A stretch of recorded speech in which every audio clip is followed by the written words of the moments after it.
ELK setup in in our local using the Docker container. So ELK is basically the combination of three open source technologies: Elasticsearch, Logstash, and Kibana. So Elasticsearch is basically the Elasticsearch is a distributed RESTful search and analytics engine which is capable of solving your analytics problem, and it's centrally store the data and discover the different patterns by using the expected or uncover the unexpected.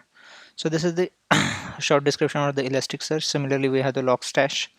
So Logstash is basically the storage, you can say. Storage is an open source server-side data processing pipeline where you can ingest the data by filtering the criteria. If you have the application, you have some logs, you can ingest those logs with the help of the Logstash. So stash is basically the storage, or you can say cache or something. In our case, we are using the Elasticsearch, and Logstash is helping us to ingest the data using the different pipeline. Kibana is the visualize your Elasticsearch data and navigate you to the Elastic Stack. So basically, this in this video we will discuss how we can use the Elastic Stack setup in your local using the Docker before you wanted to go to the production. If you wanted to do some sandbox testing or validations or do some POCs in your local, this is the file.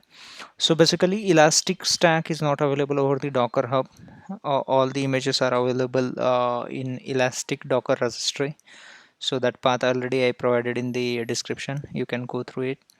So basically, it's a very simple steps. We need these three Docker images, and how we'll use those three Docker. You can either manually pull those images and then run, or else we have created the Docker Compose file that you can directly use. That Docker Compose file contains, as usually, we have the Docker Compose YML instructions are there. We have mentioned the versions and services. We mentioned the image name, which image we want, and what is the tag for that image, and the different environment parameters we specified for that. So basically, here we have created the 3-node cluster of Elastic, and we just mentioned what is the master node, what are the initial Java options, because it's a Java based open source project. So we mentioned those. What's the volume where it can store the data, what is the port for that. Similarly, we have created another ES02 and ES03. So we have created the 3-node cluster of a Elasticsearch, and one more image we need, that is the Kibana image where we will visualize the data. So same Kibana, what's the container name we have specified, port mapping, Elasticsearch URL. Because we mentioned this one ES0, we already provided that network mapping we did here in the Docker Compose file, and Elasticsearch host.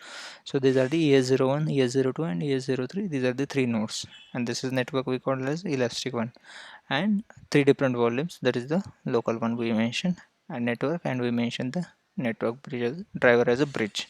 So this is the Docker Compose. And so basically a requirement is that the simple one, because we have to create the 3-node cluster, so we need more memory. So that 4 GB memory should be allocated to your Docker engine, so that you can do allocation by using the Docker setting. Go to the Docker preferences and setting and allocate that one.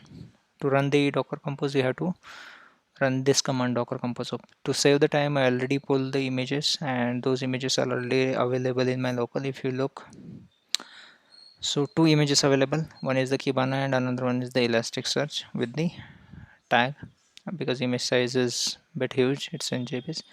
And then when I running the Docker Compose up, so I already executed because it is taking time, so I already executed that Docker Compose up. So it is showing some logs. Once this container is up, you can just fire the command, first command, Docker Compose up.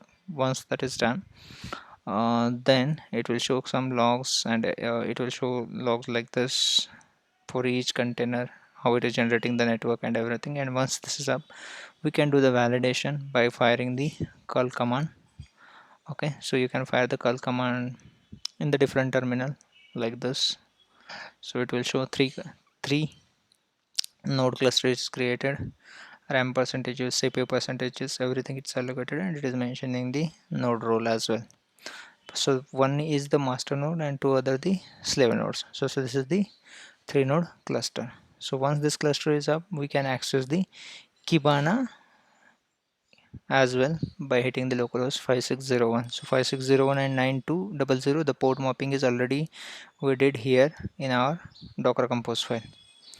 Okay, so for now we'll just try to access the Kibana. So Kibana is already here, so you can directly just mention. So for this, let me go ahead and copy again. Let me go ahead and copy again the localhost 5601, which is the Kibana's default port. Okay, so once you will hit this, it will access the your Kibana. Okay, and it will showcase that. If you look the logs as well, it's trying to connect to Kibana 01 container and those logs. Okay, process ID, method, get, status code 200. It will show the different logs about the Kibana, and it will load the Elastic Stack. So you can create the app, play with it, connect different apps, load the different logs, and generate the visualize the UI. So that's it for now. I hope this will helpful to you.